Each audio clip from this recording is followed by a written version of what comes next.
இப்போது புதிய அறிமுகம் ஆச்சி ஹோட்டல் சாம்பார் மற்றும் ஆச்சி இடிச்ச சாம்பார் 50 கிராம் ரூபாய் 20 மட்டுமே.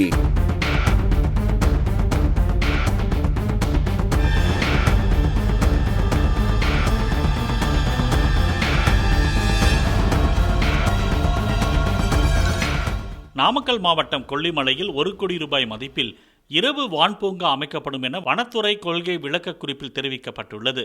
மகாராஷ்டிரா மாநிலத்திற்கு அடுத்தபடியாக தமிழ்நாட்டில் 2வதாக அமையவுள்ள வான்பூங்கா இரவு நேர விலங்குகளுக்கு இணக்கமான பூங்காவாக இருக்கும் என்றும், ஒளி மாசுபாட்டை குறைத்து இரவு வானத்தில் நட்சத்திரங்களை பார்ப்பதை அதிகரிக்கிறது என்றும் வனத்துறை தெரிவித்துள்ளது.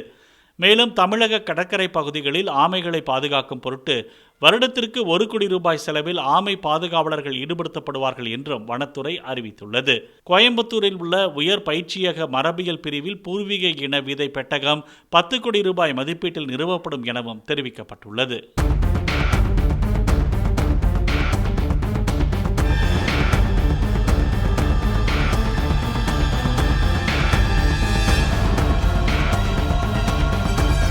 இப்போது புதிய அறிமுகம் ஆச்சி ஹோட்டல் சாம்பார் மற்றும் ஆச்சி இடிச்ச சாம்பார் 50 கிராம் ரூபாய் 20 மட்டுமே.